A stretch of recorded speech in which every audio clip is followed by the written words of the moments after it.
enough, Joanne. I'm so like, so hey everyone, we're live. Hey, Design Unfiltered with Missy Kelley. Hi. Hey. I'm Joanne Weaver. I'm also here with my amazing co-host, Jared Treadley, Erica Ford-Gang. We've been doing this. We've been doing this for like a year and a half. We've had 3 Design Unfiltered live events. Yes. Hopefully one to come, maybe Q4, Q1, still kind of TBD. That would be lovely. Yeah, but Missy, we're so excited that you're here with us. I'm excited to be here. Yeah. This is amazing. I've been huge fans of you guys. We love it that. is unfiltered, and I think you are a great person to embody that. I am gonna watch my P's and Q's this time. I'm just gonna be like, and here we go. Let's fucking go. Yeah. Yes. Unfilter this. Like, let's ask the raw questions. What are some of the raw questions you want answered? Let's see. If you were a breakfast cereal from your childhood, what cereal would you Count chocolate? I love that. Yeah. Well, okay, Erica, you love it. What cereal would you be? And if you say Grape Nuts, we're not friends. My favorite cereal is Cracklin' Oat Bran, and like nobody remembers that or you do. Okay, I love it. Yes. I don't know why. They were oval shaped. Yeah, weird, and like a lot of sugar, but I don't know why I like really like them. It had brand in the name, so it was like perfectly fine. It was absolutely fine. It was healthy. We would. I remember that one, Erica. That's an outlet. That's like a deep cut. It is deep. I look for it often when I grocery shop, and in fact, I think I had to buy it on Amazon like sometime in the last 5 years. So you got dead stock from somewhere. Oh my god! I just had a craving. A craving. How good is it being an adult when you can just do that? It's crazy. Okay. Like this, I'm gonna buy this cereal. Like, how often do you, like being an adult and having like the ability to just have cake anytime you want and cereal anytime you want? How often do you actually like exercise that power? Right? I did it for 3 weeks straight for my birthday celebrations this month. Good. Yes. I got a total gut. It was awful. I mean, it was great when it was happening. But then afterwards, I was like, oh my God, I have so much work I have to do. But I was like ready. I'm like ready to stop all that. It was too much. It was just too much. Like my body wasn't used to it. I was like eating really early in the morning. I was eating, birthday. I mean, really amazing food too. So it was hard to say no to it because we had 3 gourmet chefs in the house, all of them men, by the way, who cooked for us multiple nights. So it was really hard to say no. Oh my goodness. Yeah. It's a celebration. Yeah. I need that kind of celebration in my life where it's just like 3 private chefs. Either that or an entire pantry stocked full of sugar cereals that I can have for dinner. That would be amazing. And I have that ability. I could Instacart right now. I could be like, hey, time out. Frankenberry to my face. Don't do it. As an adult, I don't exercise that. Yeah, don't use it on hours. Is that your cereal that you would choose to be? Captain Crunch with Crunch Berries. That's my second. It really makes you have to want it because of how just it tears your mouth apart. It's a love-hate for sure. And it's like a little bit it's like a sadist cereal almost because it's just like pain. And you're just like, there's no good piece of it, but definitely Crunch Berries. Definitely Captain Crunch with Crunch Berries. Love it. How about you, Jared? Australia had different cereals, I think, to the American ones for sure. Mm-hmm. I grew up on a pretty steady diet of Vitabrits, which is like Wheat Bix. Yeah. Kind of good for you, so I didn't mind that. But every now and then, as a real treat, it would be like Cocoa Pops. We have those. Yeah. That's about one of the few that probably crossed over. But one of my first trips to the States, in my late 20s, going to a supermarket and going down the aisle and being like, holy shit, like look at all this packaging, look at all these options, these boxes. Yes. I didn't really grow up with. Australia just didn't have that same kind of thing. Yeah. You'd grown up in communist Russia, and then all of a sudden you're like, oh my God, America. Yeah. Wow. Yeah, it wasn't that extreme, but it was a version of that. So yeah, but now I treat every now and then, and I did it the other day at a great New York little cafe in Williamsburg called Brightside. I went and got a piece of Vegemite toast. Oh, nicely done. Nicely done.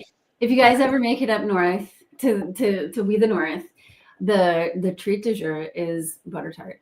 I will take us all out, and we will Butter tart. What is butter it? tart. Oh my goodness! Okay, Canadians, please don't kill me. But if you have ever had a pecan pie, imagine a pecan pie without the pecans. And it's just that like gooey, delicious, but I mean, it's a little bit more like creamy, and it's just like this sugary, gorgeous, delicious tart that you can have like once a year. At least I can. I can't have it more than once a year. It's so decadent and dialed in. It's like mainlining sugar. It's just like, how can I have sugar that feels like a heritage moment? Like, give me like yeah. Vintage sugar. Oh, I love it. I do love sugar. I love that. Thanks, Zach and Farah. You're commenting on your choices too. I actually don't know what these are. Kix is good. I like Kix. Kix is great. Yeah, Kix, something like that. Kix. And I like that Farah, hi Farah Johnstone. You got Team Trix. So we got Kix versus Trix are delicious. Trix. But I just need to point out, Zach, I learned about Tim Tams like too late in life. And do you know about the Tim Tam Slam? I don't know if, do you guys? Well, you explain it. Okay. Yeah. I worked with this amazing woman, Shilpa Shah. She was one of the co-founders of Kuyana. And we worked together at this place called Punch Cut. And she introduced me to the Tim Tam Slam. So you take a Tim Tam, which is a chocolate biscuit. That's like 2 biscuits sandwiched together and then like dipped in chocolate, and you nibble off the butter fart. Sorry, I caught that. You nibble off the corner, one at the top and one at the bottom, and you put it in hot chocolate, and you suck the hot chocolate through the Tim Tam. Biscuit, basically, yeah. Wow. And then oh my God. Wow. It is. Wow. It's a junk food hack. Oh my God. Junk food hack. That's mainlining it, isn't it? That's really in there. Yeah. I mean, you get immediate diabetes, but it's so have your insulin ready next to you. right there for you. Like an EpiPen, it's like the same idea. Exactly. Oh, that's so inline cool. insulin. I met somebody at a conference. Like I thought I was the Cheetos queen. Like I love Cheetos. And then I met somebody who loved Cheetos even more than I did. And she's like, dude, have you ever microwaved them? Oh. It's like, no, I never have. And I still have not to this day because I just don't really have a microwave. Right. If it was microwaved, let us know. Put it in the chat. Yeah. Comment. Let us know. I've been living too simply. I'm missing out on all these things. Jared, you need to live. You need to live, man. After we're done with this, go microwave some Cheetos, slam, Get a Tim Tam into me. Get a butter tart, and then after you're resuscitated by the EMTs, tell us what the experience was. Yeah. After I come back after phoenixing from my exactly. I'll be reborn. Yeah. Yeah. Out of body will kind of, you'll teleport down and tell us how it went. Yeah. Sure, why not? Why not? You'll tell yourself. It's another day as a design recruiter, right? That's how it goes. Yeah. On a tough day, just have a Tim Tam Slam waiting for you. There's good days as a design recruiter? I don't know. I've never been. Sometimes. Very good days. Very good days. Should we get into it? Yes, let's get into it. Everybody who's joining, welcome. Feel free to put where you're from. We always like to ask, hey, where are you calling in from? Put your location in the chat. We always love to see people that are, far flung, local, wherever. We'd love to see, loyal tuner inners, as well as new people. And we definitely encourage you to chat with each other in the chat. We're going to kind of start things off with Missy and ask her some questions. But if you have questions that come up during our conversation, stick them in the chat. We'll try to get to as many as we can. So it is there for you to do this. It's an interactive environment. Absolutely. Ask tough questions. Yeah. Oh, I like that. Get the gorilla on. Yeah. Love it. I love it. So I'm going to give the official intro on Missy and then the unofficial intro on Missy. Okay. So Missy Kelley, official intro. She is a veteran design leader with over 20 years of experience in UX and product design.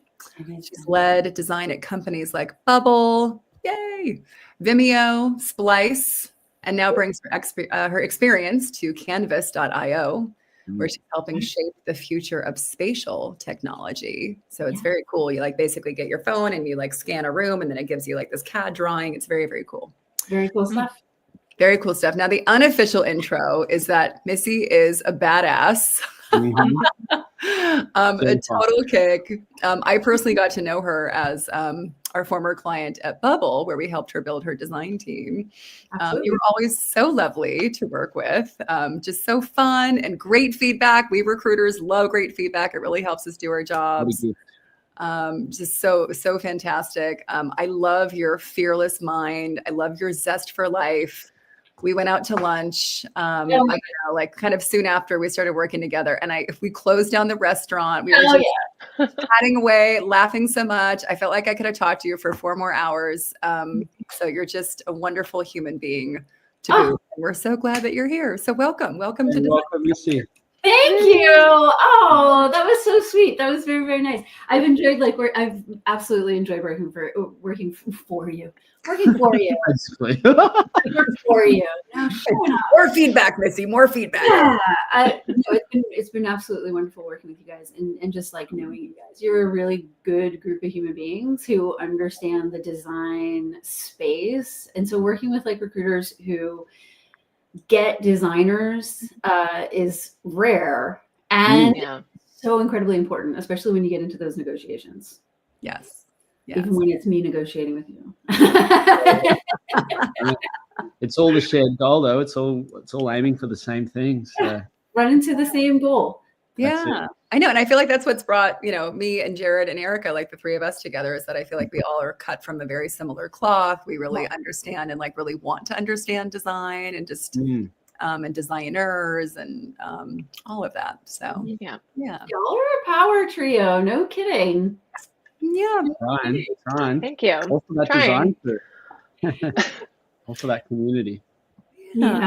Well, let's kick off with like a snapshot of where you're at now. So you've led, like you have this long time experience leading design teams, hiring, building, leading, inspiring teams.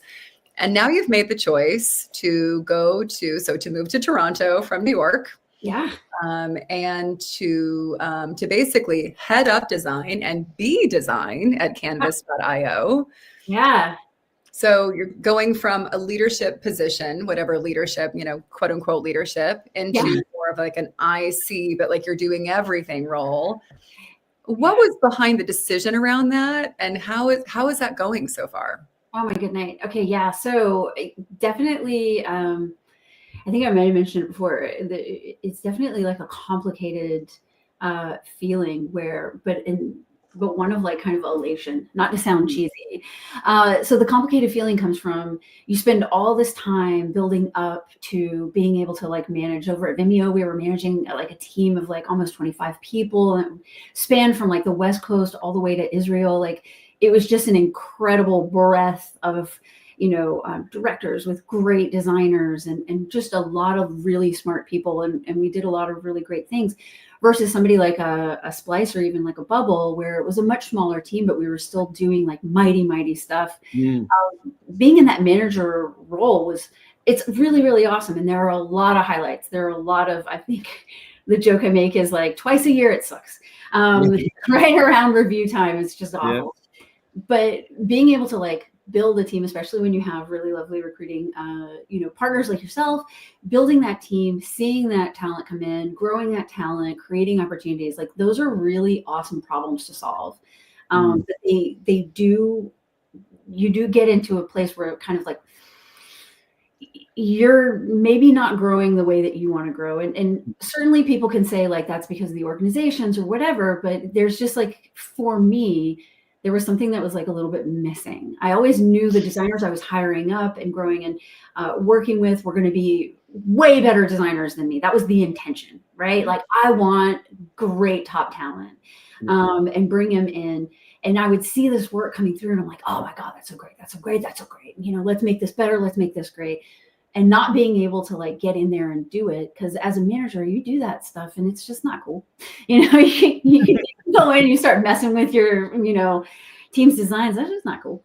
So there was this like growing gap in what was kind of like satiating this fire for me. And so when I heard about Canvas from another friend of mine, another past colleague of mine, it married these two worlds that I was really, really interested in. You know, we are a tiny, tiny little team, but we're doing like really, really big things. I get to look at the breadth of the product, not just, you know, a slice of the product. I get to look at the whole freaking shebang. And then I get to go in and affect it. And decisions that, you know, are so small, like, you know, how do we want our images loading? How do we want that to look? Like that's something I can sit down and I didn't used to be able to kind of put my fingerprint on those things before. And I can do that now. And so it's scratching kind of all of the itches all at once, which can be like kind of frantic. But it touches, if you look at my past, like I enjoy doing the things I haven't done before. I enjoy the challenge of, and I'm always chasing the challenge and looking for that next just empty space where we can get in, you know, be it like back in the day, blockchain, physical products, you know, AI for robotics with Chinese companion bots over at Ammunition. Like I'm always chasing what is something that we can go in and we can change. And this gives me that opportunity. Canvas is, we're going to be undergoing a rebrand soon, but Canvas is doing some really cool stuff. Like you said, we're a technology that allows people to take their LiDAR-enabled devices, scan spaces, and get CAD files from them. But we're also building out into a much larger platform and being able to like change elevations day to day, moment to moment. Like the next couple of days, I'm in design system, building out our design system. And then I'm going to shift over to like working with my product managing partners to figure out what our strategy is for like going into more enterprise type spaces. That's really cool. And I don't have to, you know, PS, the bureaucracy of only management can be a bit of a downer. And so this is, I don't know, it's so far so good. I'm loving the getting the fingers dirty. I'm loving getting, you know, like building out components. It's just kind of dope. It's all kind of cool. And you're lighting up as you're talking about it. It's like the proof is in the pudding right there. It's a good fun job in that space. Yeah. I mean, how was that for you? Because I think a lot of other design leaders might think like, oh, that sounds really cool. I'd love to like shift gears and like be more hands-on and like use that part of my brain that got me into this industry in the first place. And I remember we talked with Amanda George in our first Design Unfiltered in real life event, because she had done something similar. She was a manager and then she went into IC. And I think a lot of people, the language they would use was like, oh, you went back to being an IC.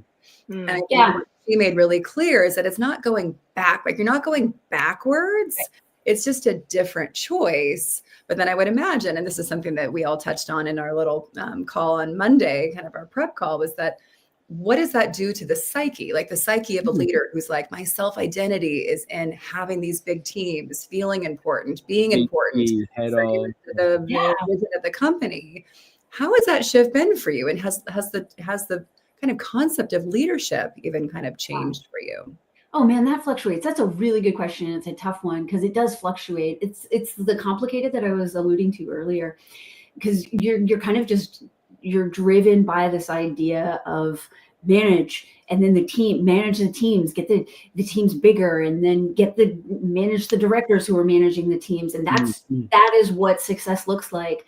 And for some people, that is what success looks like. And there's no wrong answers, right? Like you can absolutely do that. For me, the complicated feeling came from like starting to pull myself away from that a little bit. I still enjoy the management aspects. I still enjoy building out the teams, but not identifying myself with what, I guess, like, let's go with society has said success looks like, and start to redefine and reframe it for myself. So now I have to remind myself when I go into situations where I'm designing, I'm thinking, because I had that moment, I had those years, like a decade of managing and thinking about strategic movements.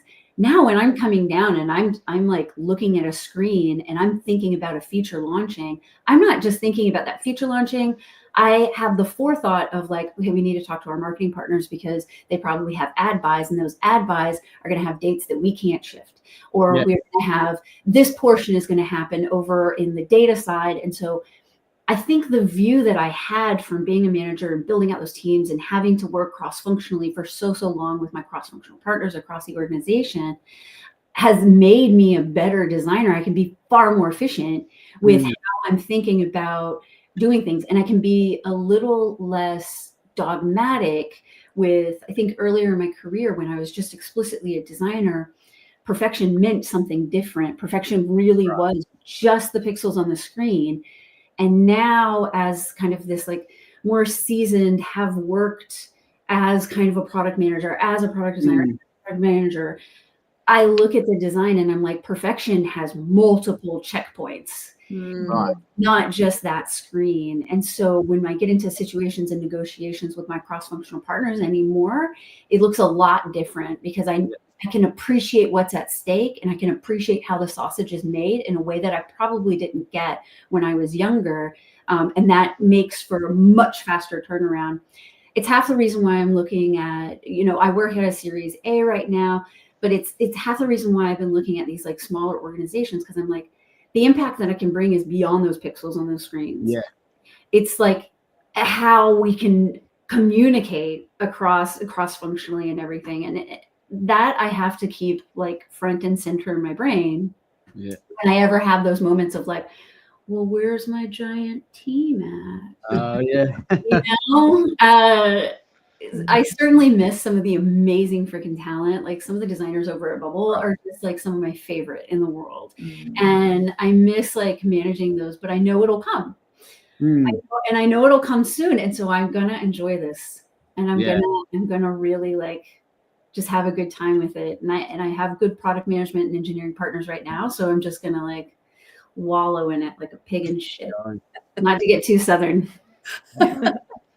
I mean, it is a time in the industry. I do think that it's different. It's been like this for a while now, but really when I look at it, say a principal designer, which is kind of what you're describing, how you operate right now, where you are hands-on, but you have all that strategic foresight. That's a big difference between, say, a staff and a principal technically out there, even though that's very hard across the industry. When you boil it down to, like, a principal can be equally as impactful as a design leader within the business, and actually they get paid about the same in most spots, like for the most part. Like, so I think in terms of that success metric, that recognition, that career progression, both paths can and should be equal, I would hope. So if you get lit up by the work, 100%. It's nothing in your way to stay on that track, I would Absolutely hope. It's really funny because at Bubble I had a lot of or not a lot of designers, but I had a couple of designers who were in this like crossroads of like, do we want to go into a management path or do we want to stay in an IC path? And more I was having designers wanting to go into that IC path. And so we were having to redefine our titles because I needed to be able to accommodate this. And I could see the value in having these roles open. And now, like, being in that role, I have an incredible appreciation for like Figma comments, like cool it on the Figma comments. I have a deep appreciation, for like heads down time and all of these things, and just like the pure craft of it. I think another thing, if I think about when I was a manager, maybe one of the things, had we talked then and talked about, would you ever consider, like a principal role or a staff role? I might have answered differently, but also have kind of like started skirting in that direction, because as a manager, I would often find myself looking for an output that felt tangible. And I could always say like, oh, a successful team, oh, successful launch, oh, a successful BubbleCon, you know, oh, these are the tangible outcomes. But as an IC, I can go in and I can say like, oh, well, my tangible outcome is this thing I'm building. Shipped. Yeah. Yeah, I'm looking at it, right? I mean, my Figma's up right now on my monitor down here. You guys are up here. And I'm like, this is, it's gratifying in a way that I think I've been missing for some time. And I love it. Yeah. I love that. Yeah. I remember when I was an early recruiter, I would meet with these, like, I worked a lot with agencies back then.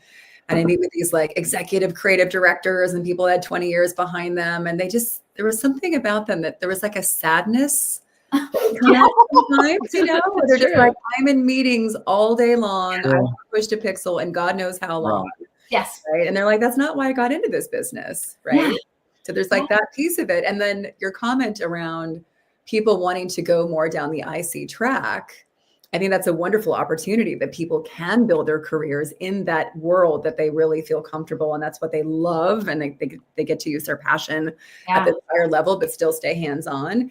And at the same time, I'm also wondering, you know, is there some fear there? Like, is it like, oh, they don't, and this is just kind of a philosophical question, but like, I wonder if there's some people that are like, well, I'm really comfortable with the design, so I want to stay in my comfort zone, grow in this area and go there.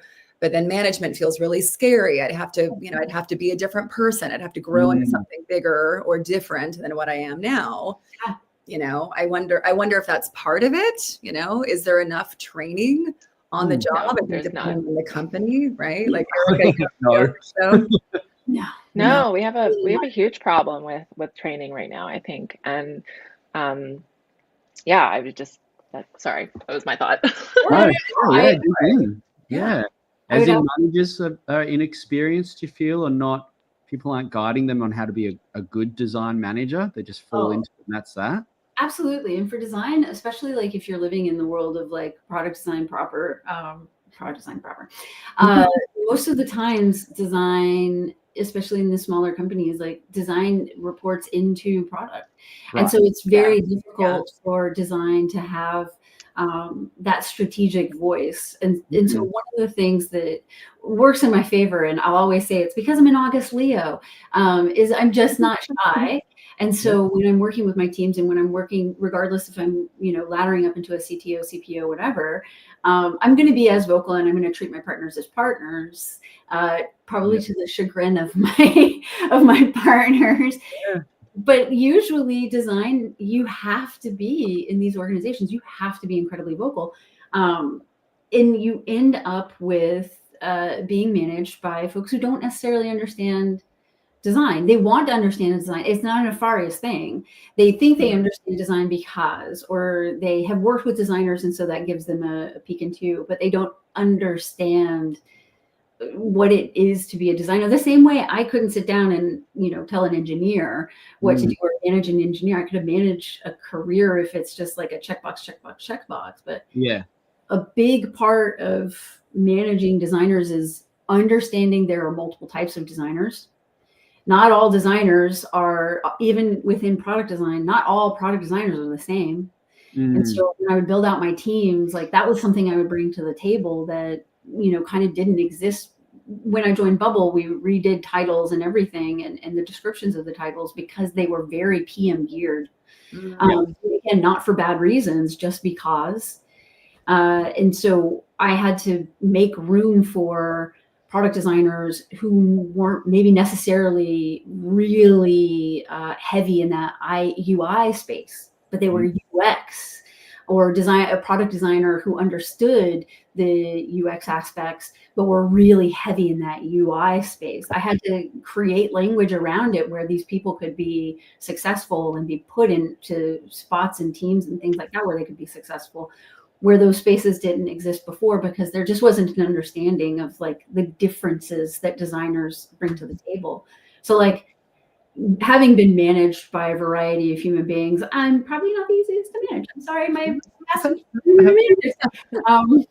But having been managed by folks who don't understand design, I look at when I have conversations like with you, Joanne, Erica, Jared, and you guys are out there in the world saying, by the way, design is this, and you're working with these cross-functional partners. I thank you so much because you have a conversation going, and then I get to be annoying and push that conversation from the inside out. But it's tough out there for managers who are managing designers and never have, and I feel bad. I feel bad for those folks. That's a tough What one. would be, do you have any sort of like tips, like for a new manager? Like I'm thinking like somebody who maybe hasn't been formally managed in how to be a manager. Oh yeah. Are there just some kind of things that you've learned along the way, like maybe some hard-won lessons or things that you've experienced where you're like, man, I wish somebody would have told me this about management? Or like Fearless Missy. Oh my good night. And I'll probably do this until the day I die.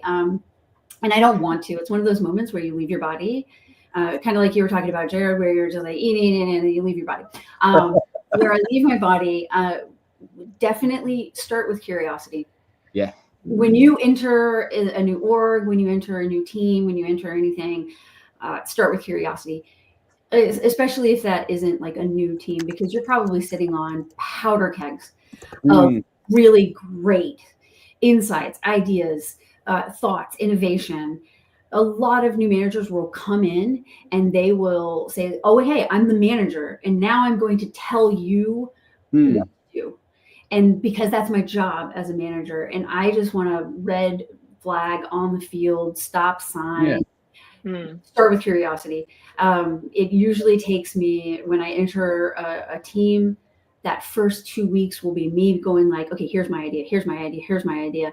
And I've learned to start holding those to myself and create the space for those ideas to come out of the mouths of your team members. And what that does is you immediately create a safe space where people feel like they're being heard.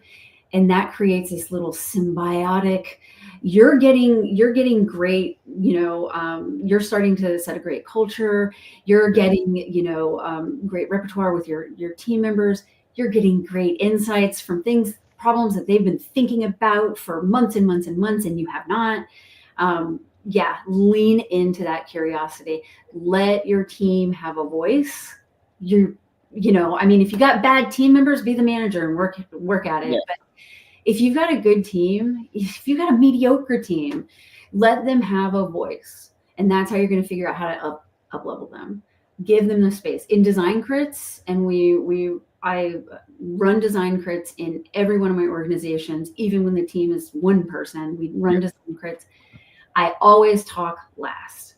I always leave the space for the team to say the things that I'm seeing. And if they don't say the thing I saw, then I say it last. Yeah. But 9 times out of 10, what you see as a manager, what you see in crit, what you're seeing, other people are seeing. Give them that space. Let them do that. Yeah, let them have that soapbox. Yeah.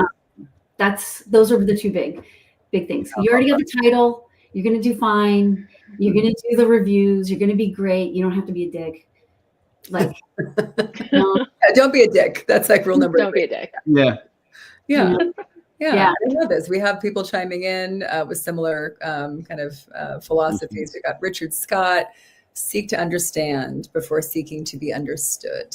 100%. And I can always, I can always do better, and we can always do better.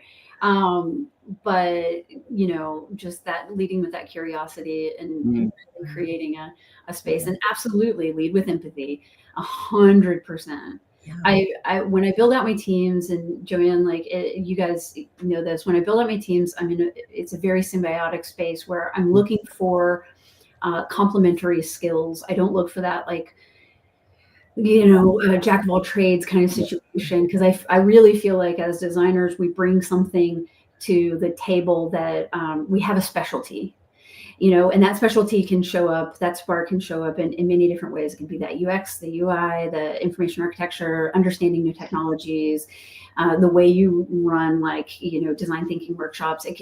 We usually have a thing that we're really, really good at. And when I look at a team and I say okay, as a manager, how do I want to craft this transformer, if you will? Like, what is that gap? What's that missing spark that I need to bring in? And I bring that in through a designer. Now, as an IC, I'm looking at like, I have to now think, what am I bringing to the table? Right. You know, and when we're building out our team, I'm still going to IC. Yeah. What are the symbiotic? What are those teammates that I need? Where I have to have like a harsh look in the mirror and say, like, what am I not great at? And it's not much, but what am I? It's a very tiny little narrow thing. But what am I not great at, and what am I really good at? Yeah. And now, how can I build a team around me with people who are bringing greatness that I'm not good at? And how can I stay humble and know that they're great at this, even if I'm leading this team, even if, you know, and so that's going to be a really something I'm going to have to keep tapping back into and reminding myself, like, but you're not killing it on all fronts. We aren't. None of us are. Nobody can. It's not realistic. Yeah. Even some of my best designers on my best team, you know, like you always have a gap, and there's no shame in that. Like, really, like, look at the things you're strong at and fucking really like celebrate those, leverage those gaps, and celebrate the human that's going to fill those gaps. That's going to be amazing. I love that. I wanted to ask on this kind of principal designer style front we were talking about earlier, like the foresight that you have now because you were a manager and a leader, and you could see how, you know, decisions impacted across the platform and things like that. And now when you apply that to your IC work, it makes you a really powerful IC. Do you think an IC can get to that level and have that kind of foresight without ever being a manager? Absolutely. And how would they do that? How would you coach someone if you were back in the head? Yeah, if I was back in, well, absolutely 100%. You don't have to go manage people in order to be like that strategic. I think what managing people is going to do for you is give you, you're definitely going to be working on your communication. You're definitely going to be working on your people skills, and you're going to be bringing empathy into everything. And then depending on the type of manager you are, you might be looking at like, am I kind of the kind of manager who tailors to the individuals, right? So all of those things you can figure out either in your private life or at work. At Bubble, the thing that when I started to describe what I needed from like my staff and my leads and things like that, it included like a lot of cross-functional communication and impact. So when we would get into review cycles, I break my review cycles into like 3 major categories. The first category is like, what are you doing for the business? And that talks to impact, and that impact can come from anywhere. It can be you partnering with the CFO to figure out, you know, what is our best UXR platform strategy. You know, it can be an internal thing, but it's your impact to the business. And then we do, what is the impact to the team? So then you're looking at like, okay, how are the features coming in? How are you moving the team forward? What design thinking workshops are you bringing to the table? Like, how are you impacting that team? And then I look at how are you impacting our design team, with a fourth one that I'll speak to a little bit. And that talks to like, how are you improving our processes? And that can look a lot of ways. It can be like, how are you working with our engineering partners to improve our handoff? Yeah. It's not just, did you get the pixels right? Did you ship the feature? I look at like, I want you to be doing strategic movements at all levels. Yeah. And another thing I ask and that I kind of gauge folks on, and I managed to review this through how are you using your L&D budgets? How are you, working on yourself is like, what can I do for you? Because if I can't create a space for you, if you tell me that you are a junior designer and you want to lead a project one day, how am I creating the space for you to lead that project tomorrow? How am I setting you up for your next step? And I always tell my design teams, we don't retire from these jobs. We don't. Something next. So you tell me now what you want that next to be. And it's my job to create spaces for you to start flexing in that next. And so it's I might have like gone off on a little baby tangent a bit, but I bake it into how I review and how I manage the humans. They have to do strategic work. They have to talk cross-functionally. They have to be working with cross-functional partners. Yeah, I love that. I do think there is a flavor out there of, we're seeing so much demand for IC type design, whether you are even a leader now, there's this hands-on expectation, right? So there's that, and people want to build those chops, but to continue to progress on that track, you don't just go up, you've got to go wide. You got to go wide. Be able to impact the strategy. One of the line items for what I would even measure folks on are like, are your ideas making it to roadmaps? Where are your roadmap? Tell me on this roadmap what you've affected. Because design teams, I'm biased. I'm a designer. I feel like, and if I were a product manager, I could probably say the same thing, but I feel like designers, because we're thinking about where the user came from and where they're going in their journey, and then kind of overall, like the spirit we want that experience to have, like we're constantly thinking like in the past and in the future, as well as in the present. And we can see, I feel a good designer can see where we need to go, or what a future feature can be, or how we can start to build the foundation for an unlock in, say, next quarter or next half.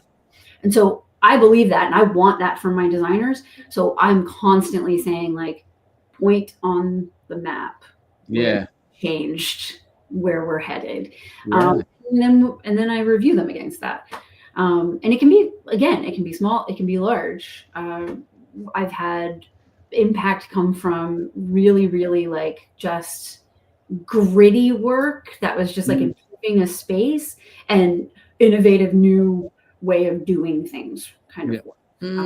I love that. Actually, Ryan Noonan, hi Ryan, you had put a comment up earlier about people going the IC track or the management track, but I feel like that applies here too, where you say, I would say most designers love the idea of being a mentor, but asking about being a manager gives them pause. To me, being a manager is more admin, so I don't think it's that hard. However, what is really needed are designers who can be great leaders. You don't need to be a manager to do that effectively. I try to build leaders, not managers.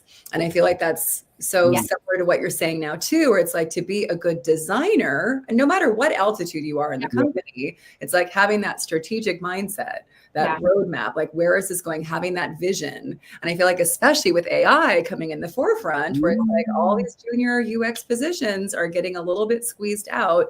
I don't know what that means for the future of the industry, but I think that very kind of rote, make this thing and don't ask questions, I feel like that's being taken over by technology, right? So I feel like maybe you don't feel the same way. Column A, column B. It's tough.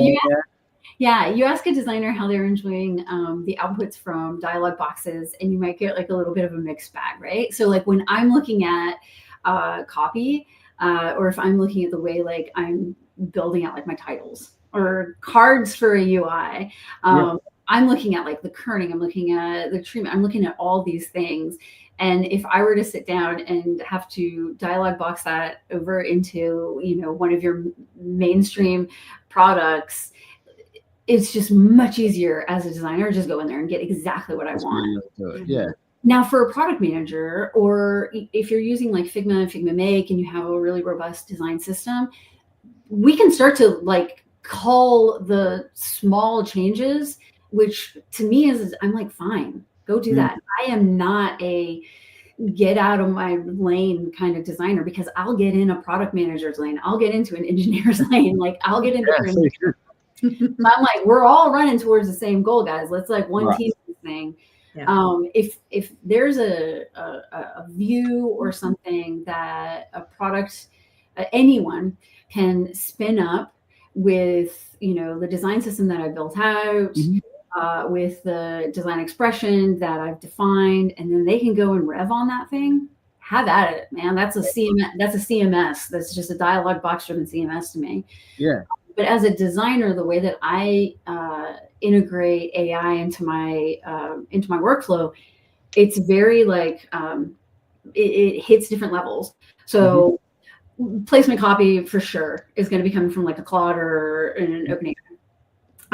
If I'm in a discovery space for like how I want something to be like laid out, or just explorations to kind of break me out of my preconceived solution, I'll throw it into like Figma Make, or, I'll ask a question. Just to kind of break me out of that. I might not take that output. I might just like rev on that output and make it my own, but I'll let that do like a little bit of the fast tracking for me. Yeah. I could keep going on, but I think the essence of the question really was like, at the end of the day, how do we think AI is like, for me, how do I think AI is like impacting the space? I think right now you're seeing a lot of folks who are going like, yeah, I don't need all these junior people. I think that pendulum, really feel like that pendulum's going to swing in the other direction, and it's going to be like, oh, I do need these people. In fact, we did not get the promise that we thought we were going to get from this, but we have learned a different workflow that has expedited us and have made those junior people more powerful and activate quicker and be impactful quicker. I love that. Yeah. So I think we'll see a normalization happening. And right now we're just seeing like this like gut reaction to the promise of efficiency and cost savings, like lower burn rates. Right. I do a lot of lingo, right? And then like all that, dumpster fire that happened from that. Exactly. Yeah. I think I could be off the mark on this one, but wasn't like the whole AWS outage like just recently from like a huge... I would love if that was correct. Yeah. Yes. It took me back to Silicon Valley with Son of Anton. I was like, now we're seeing the snake eat its tail. Yeah, I think on that junior front, I know you've got comments on this too, Erica. Like, it's I do still see a demand for them in some way, but I think the expectation on an earlier career designer now is just different. Yeah. Imagine being an early career designer, say 5 years ago, and you didn't know Figma. It's it's been around for a minute now. Like you got to know this. Okay, it's not quite enough that you've just graduated as a designer and you only know Sketch. It's like, no, that's not going to cut it.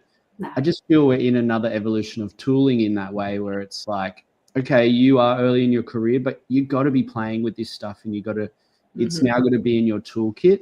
And maybe that pressure is because the tools, the Figma Make and whatever, it can spit out a 7 out of 10 design, so, but it can't spit out a 10 out of 10. Fuck no, not even close. But designers can. So you got to be that designer. That's the difference. You got to be an 8, a 9 out of 10 designer that can level it up. Otherwise, that's where you hear the argument of like, oh, what do we need them for? It's like, sure, in this case, maybe not, but you definitely do need them because it's not a one-to-one replacement. Like totally the spat out, AI gen thing is not, it's not going to work.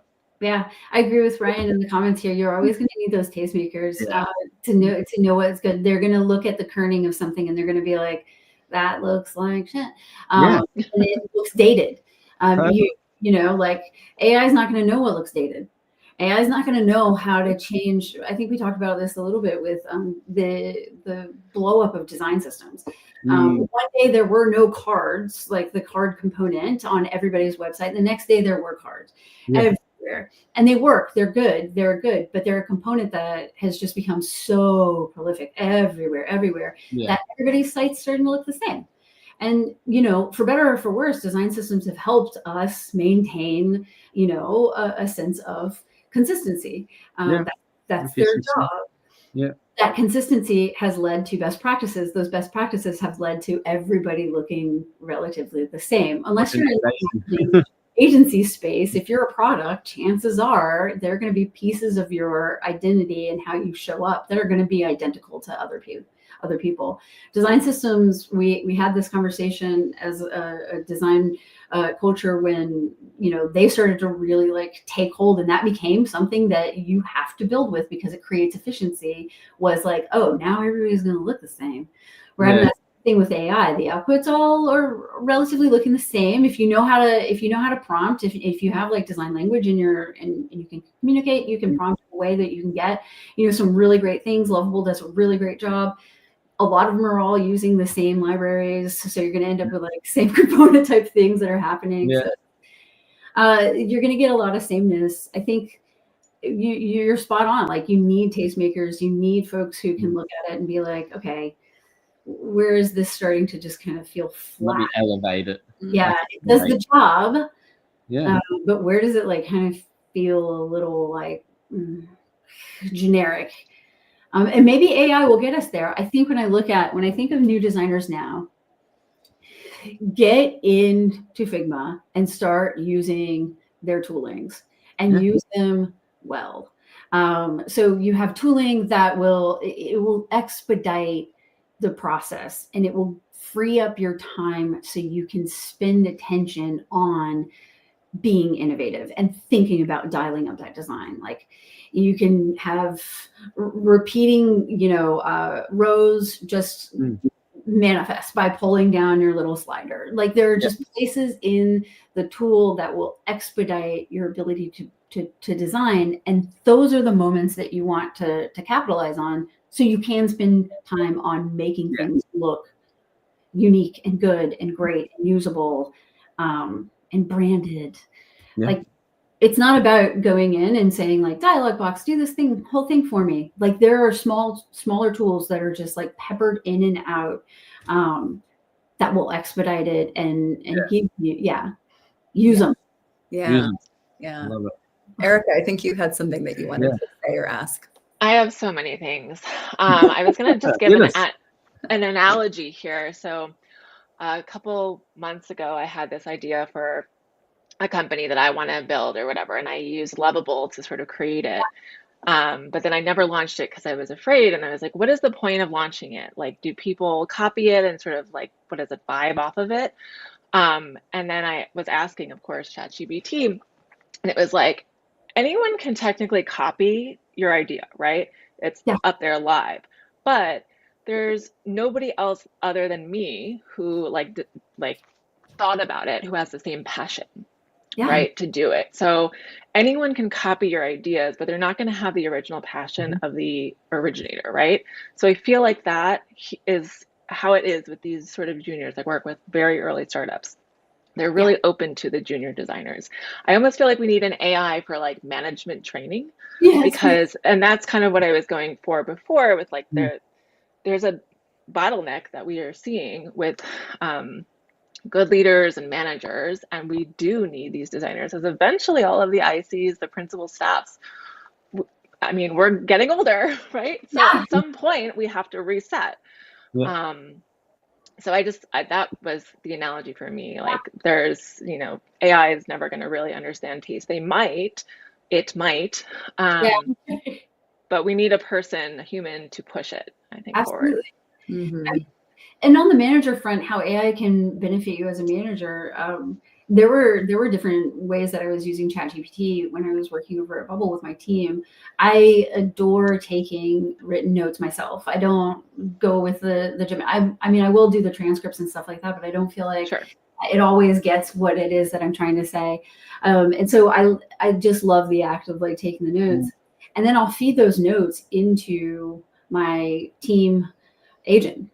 And then I can talk to my agent about my team, and I can remember people's birthdays. I can remember like things that have come up in my conversations. And I feel like that was a way I was using AI to make me a better manager. And so it was enabling me to just like retain more information and call it and have a conversation with my own notes, which was really important. And so there are ways that I think one of the questions on here was like between assistance and authorship, like, there are ways that we can be looking at just how can these technologies, regardless of what these technologies are, enable us to do our job better and to really like hone the skills that are meaningful and matter. If you are a designer and your whole gig is typography and that's the only thing you're good at, that's awesome. But you need more. So how are you using these technologies then to like enhance the other gaps so that you hone in on technology? That's what I look for when I look at these different technologies, be it as an IC or be it as a manager, is like, I want to be enhanced. Don't replace the thing. Enhance it. And we've been talking about just like the nuts and bolts of designing, but there's so much more to being a designer than just the design, right? And this is true in like the recruitment area too. You know, can a person who's in a very largely like a service industry, which designers are, which recruiters are, a bot, at least not right now, maybe, you know, DEFCON 5 happens. Skynet goes live. Right. It's, you know, T2, you know, the Terminator comes, Skynet, you know. Yeah. But for now, it's like we all need people, like we all need interpersonal interactions to get shit done, right? At the end of the day, you need intuition, you need empathy, you need the ability to motivate, to cajole, to convince, right? There's so much more to it behind that. 100%. 100. Negotiate. Like you're constantly negotiating. You're negotiating with your engineering partners, your branding partner, PMM partner. Like you're constantly negotiating. And honestly, if ChatGPT wants to pick that up, like pop off, queen, I want you to be doing those negotiations for me. But I don't think that you're going to be able to do it anytime soon or even effective. So like you have to have that human, and you have to build those relationships. Like as a designer, like I was mentioning earlier, because we see the past, the present, and the future, like of the user's experience. If I sit down with my product manager and my engineering partner and I'm like, hey, this is something that I think we need to be doing autosave here. I need to get them on board with it. Everybody can think it's a great idea, but there are time implications, and those time implications have dollars associated with them. So now I have to get into this like space that, again, if Claude wants to just like, if I can just tab Claude in and they can pitch hint for me, like, great. But I don't see that happening anytime soon. It feels like designers are the most important team member. I think. Babe, I'm so biased. I think so too. I'm really wondering because, you know, what you were saying before about knowing the business. I mean, I think other members of the team do, but would you say there's anyone else in a large org other than design, or in addition to, who have as much responsibility and like, you know, I don't know. It's about to burn all your current peers that you can't come. But I'm just wondering because I don't know. You know what I think? It's a good point. In a dysfunctional triad, and so that's the engineering product. And then I throw in a product manager. In a dysfunctional triad, yes, I will go with yes. Design will be the glue that manages to bound the business to the user and how those two are to the goal. In a functional team, it is seamless. The Venn diagram is a dot. You're going to have, if you have a product manager, you need mutual respect across the team. And I've absolutely built these teams and worked with these teams. And Joanne, you've helped me build these teams where you have like a product manager, an engineering manager, a PMM, and a lead product designer who all respect the craft of the other person. And they can come in, they will blur the lines between, and they will get the shit done. And it will look great. But you have to have that mutual respect, and that's really difficult to build and maintain. But once you have it, don't fuck with that team. Do not fuck with that team. Like, don't switch out because you think don't touch them. Let them.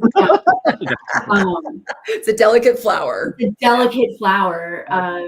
I try to protect those teams at all costs because, like, that culture is where really beautiful things come. But I would agree with you, just to kind of go back to it. If it's a dysfunctional team, your designer is going to. That's a great answer. Thanks. Especially if your designer has ever PM'd. If you, and I've PM'd before. So when I was at Alfred, I was both product designer and product manager, and that was a hell of a hat. But I think that's amazing. I think if a designer, if you're a designer and you're just now getting into this world, take a Coursera. I tell everyone. Be super familiar with the world of PM, with the world of metrics, with the world of be very familiar with that. Spend all the time with that will make you unfucking touchable as a designer. I think that's a wonderful note to end on. We're at time. That is really great. That's inspiring, I think, because that's so within anyone's grasp as well. To just lead with the curiosity in that place. Just build that knowledge, go and learn about that function and use that to be a better better designer. Heck yeah. This Love was it. great. Yes. Missy, thank you so much for coming on. Thank you. Yes, thank you. Missy Kelley. Woohoo! I love you guys. Yeah, love you. Thank you for And all thanks these everybody for insights. joining. It's been so nice to have your questions and your comments. And you guys are the engine that makes this thing run. So we're really, really, really honored and excited. Please, everyone, connect with each other there in the comments. We see Yeah. all like-minded people, and I see a lot of similar sentiments shared from different people. So yeah, connect with each other. You're all in the same community. Cool. This recording will go. It will live here on LinkedIn. I'll pop it on YouTube. You can grab it later. Listen to the sweet, sweet sound of Missy's. Yes. Yes. If you're building your teams, look at these human beings because they're out there doing the hard work of teaching the hiring peoples like how to think about hiring designers because sometimes those hiring peoples aren't designers. And most of the time. Yes. For me, at least, in this small startups. Yeah. It's Awesome, guys. All right. All right. Thank you again, and we'll see everybody in 2 weeks. See you Bye, then. guys. Bye. Bye.